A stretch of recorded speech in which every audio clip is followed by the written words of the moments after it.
Hey everybody, it's Kenny K here again with another 1987 movie review, Creepshow 2. Now, I'm a big fan of Creepshow 1, and 2 is okay, but Creepshow 1 had a alumni of great actors. The second one didn't have so much. Uh, the first one had Hal Holbrook, Adrian Barbeau, Leslie Nielsen, Ted Dancer, Galen Ross, to name a few, um, and had a budget of 8 million, where the second movie had a budget of 3.5 million, but they both made successes. The second one had a 24 million net worth, and the second had a 14 million net worth. So they did make splashes, in my opinion. Um, Now the first one gets a IMDb score of 6.8. I'm giving that one a 7. I already did the review, but I did give that a 7 or a 7.5 maybe. And the second one gets a 6 of IMDb, and I agree with 6. Um, now, you have 3 stories, which is already weird because the first one had 5 stories. And that's a little bit one of the defaults of the second movie is that the stories are too long, and at some point become tedious and yeah, uninteresting anymore. The creep factor is gone, and especially with the last one, it's really, I mean, the hitchhiker, it's really gone. Um, they had 2 stories called A Call from Hell and Pinfall that would be directed by George A. Romero, because the first one was directed by George A. Romero. The second one is directed by a guy named Michael Garrick, but George Romero wanted to direct 2 more stories in this movie, and they didn't want to.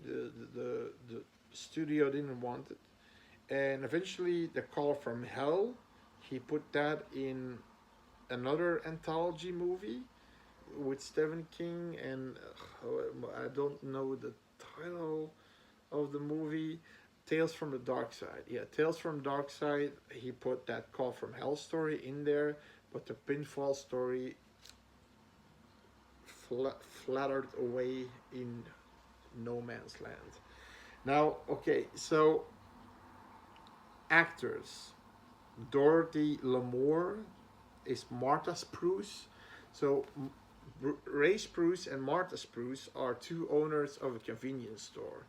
The first segment is called Chief Woodenhead. Why? Because they have outside their store a wooden Indian warrior. Now, Ray Spruce, played by George Kennedy, Ray Spruce is always fixing the statue up, giving a lot of respect to this guy's statue. Now everybody's loaning and on credit, buying things without any cash money. Now the chief of the tribe comes to visit him, and he decides to give Ray Spruce, played by George Kennedy, a, ba- a bag of jewels that has a worth of $10,000. They give it, and it's a loan. It's a loan. They don't want to be beggars. But if loaners is also not good, but it's better than being a beggar. So, like I said, George Kennedy. Um, is one of the known names, and Dorothy Lamour is played by Martha Spruce. I know her face from movies, but I never heard of her name. Um, and what eventually happens is this ass, whenever they want to close up, these 3 ass, especially one guy, Sam Witherspoon. He's the nephew of that chief that just went down. He has this.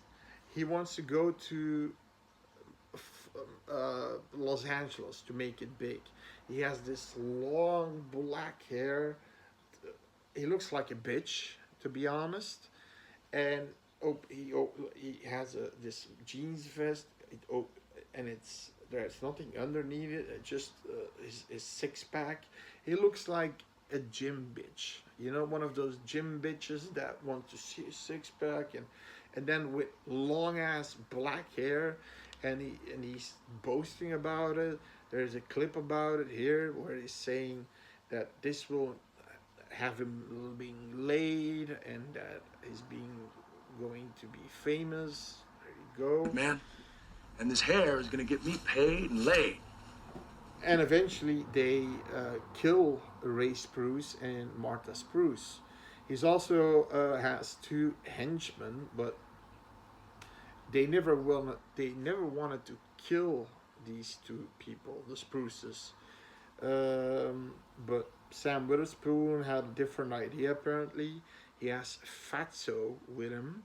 Now Fatso is an Andy. Andy is a rich boy. His family is rich. He has a Firebird and things like that. And Fatso, Andy's the guy who says, "Let's leave him alone. We got what we wanted." And of course, Sam Witherspoon being, "You go fuck away, bitch, and get the car." He's like that. And then Fatso is he throws up when Sam Witherspoon kills the Spruces. So he didn't want to see that. And his name is David Holbrook, the son of Hal Holbrook, apparently. So there you go. They get the hell out of the store, and Sam Witherspoon starts to blast everything.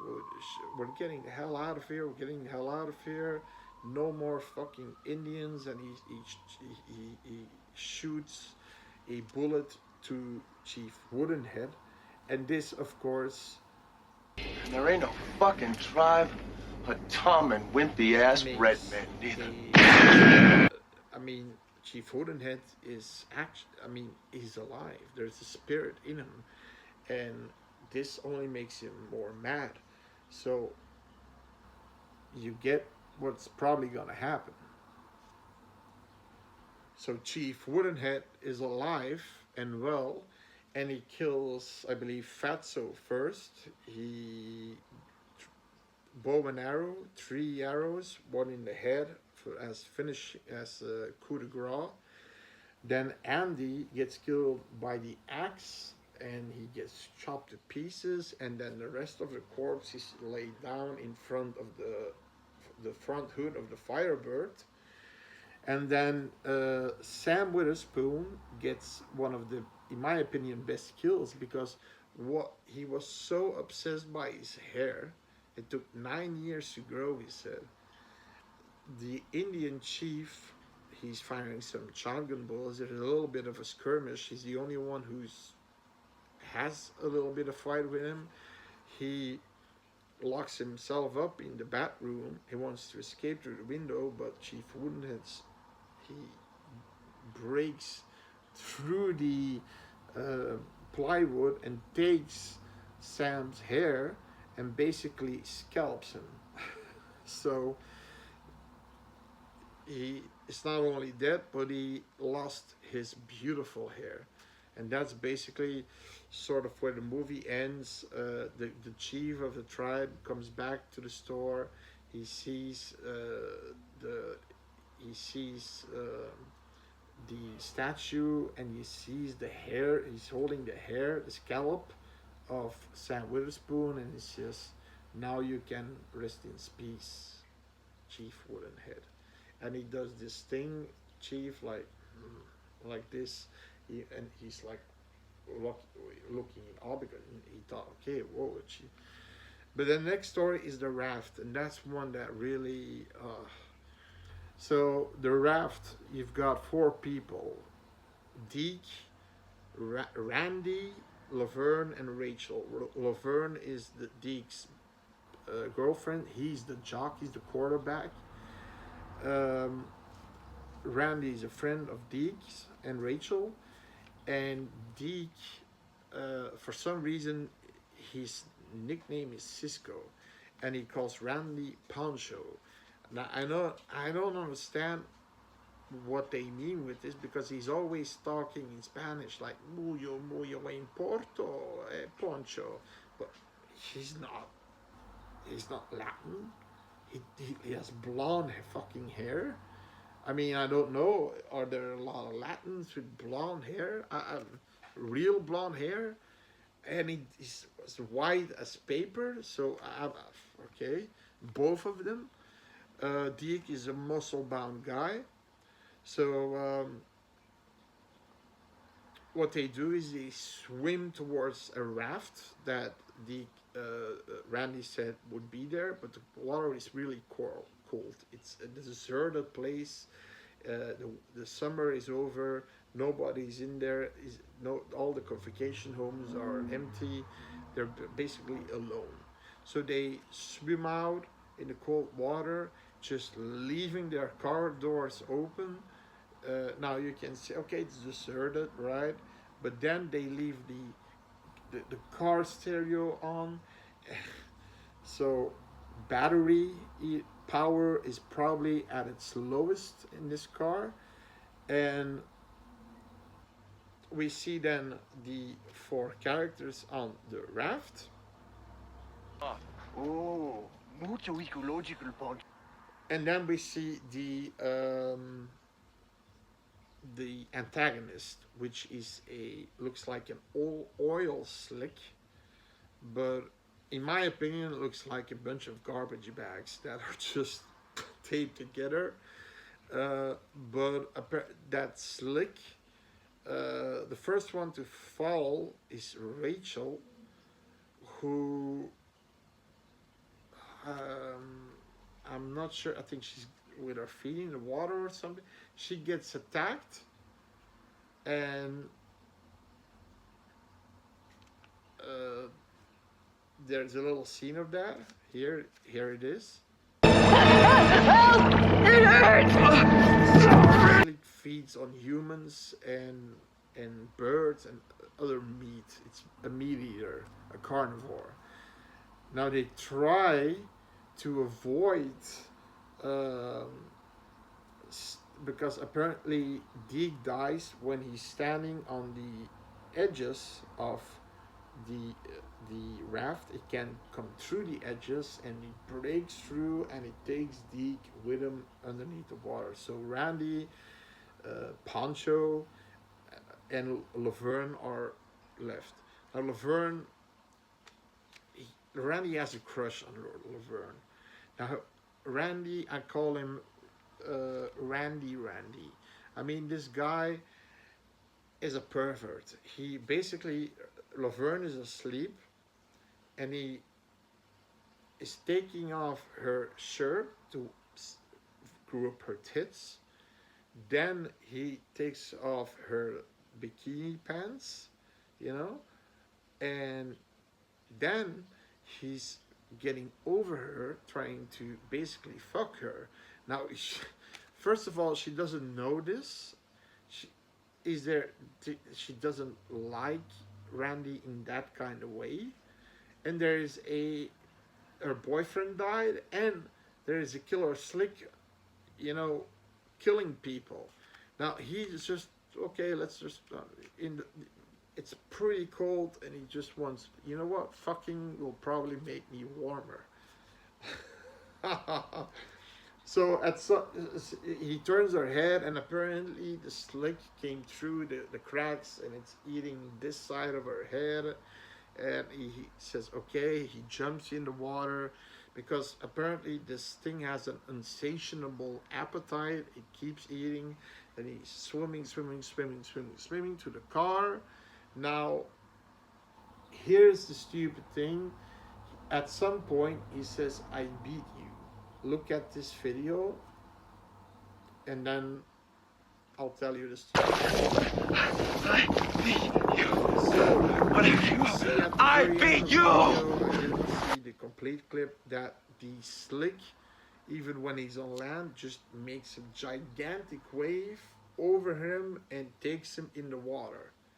Why wouldn't the slick just go over the raft and take the four people? Because it has an insatiable appetite, so it could kill multiple people at once. It was big enough. So why didn't the slick do that? Plus, that car, the battery was probably he probably would have gone oh so far with the car, but yeah. And then the last story, the hitchhiker, uh, Lois Chills, never heard of her, plays Annie Lansing, uh,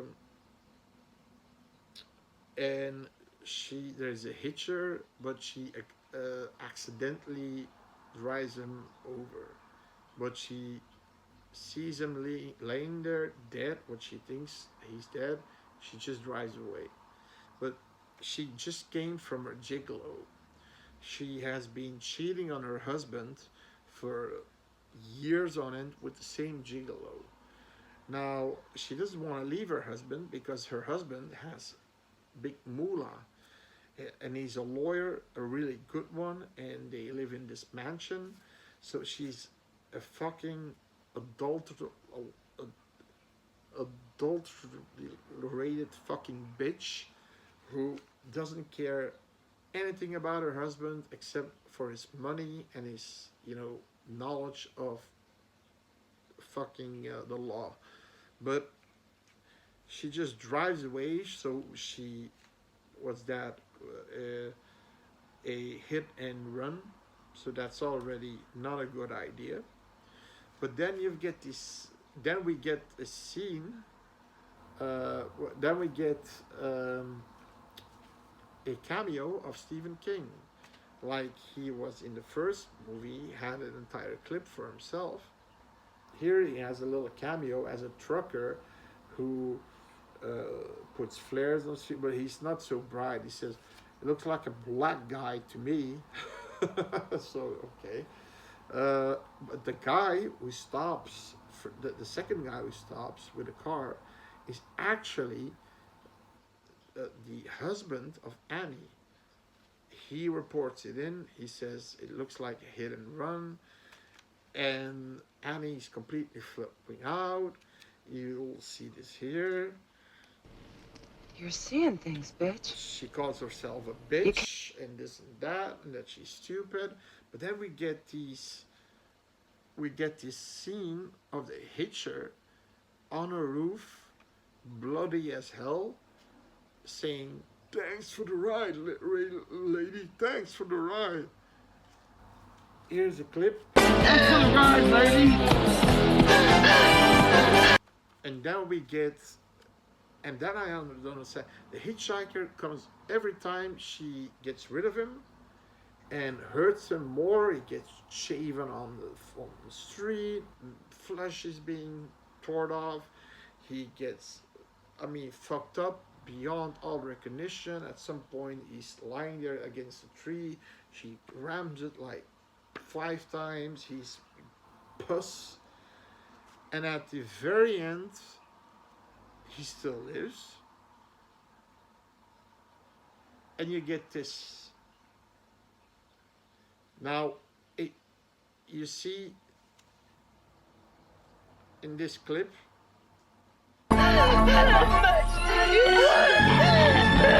half a skeleton now, and basically a puss head made of pus and blood and skeleton. And I don't know what his idea was. He's just hugging her. He's not strangling her. And he's like doing this with his head against her cheek, like he's licking her or something. I don't think he has a tongue left. But apparently she dies from this. Because when the husband arrives, sorry, this is a spoiler review. Sorry, I know I should have said it. I'm gonna put it in. Sorry, but this is the only way I can explain it. When he arrives, he finds his wife dead with the the plate of the thanks for the ride lady, which he had to hitch around her neck, but it looks she doesn't have blood, so I think she got strangled, or it looks like a suicide maybe. It's weird. It's weird. It's like the hitcher never really wanted to kill her, because if he did, he wasn't really grabbing her and hurting her. She has a gun at some point. She blasts 6 bullets with a revolver in his face, and then she kicks him out, and then he keeps saying, thanks for the ride, lady, thanks for the ride. And then once he says, you killed me with a board, and then she just rams him against a tree, and then keeps ramming him, and then at the end again, when she meets her fate, thanks for the ride, lady, it's thanks for the ride. That wasn't, I mean, it was a constant battle between her and this hitcher, and hitcher, oh, basically this man spirit maybe, he is being fucked over the entire way. He doesn't have skin anymore. His head is just pushed in by the bumper of a car. His skeleton, the skeleton is revealed. His head is pieces of his head is being blown off by a revolver. He gets so much punishment, and eventually at the end, he still lives, and it's in a weird way tries to kill her. He's hugging her and giving her what seems to be like licks. So I don't know. Now the reason why this movie wasn't sort of, still give it a 6. I like the movie with the quirky characters, and the acting is a little bit meh, and the stories aren't that whoa. I think the best story of the 3 is, in my opinion, Chief Wooden Head. That's the best one. With George Kennedy, it's the most familiar face. Tom Savini is also in this movie, but he plays the creep. But the wraparound in this movie, which in the first one was with Tom Atkins and Stephen King's son, because he slaps the son in the face, and the son said, "You can slap me for real." And Stephen King was watching, and he said, "Yeah, do it, Tom, do it, Tom." And he really tried to, and he slapped him, and multiple times, because different takes. And you could see the impression wasn't rouge or makeup; it was real.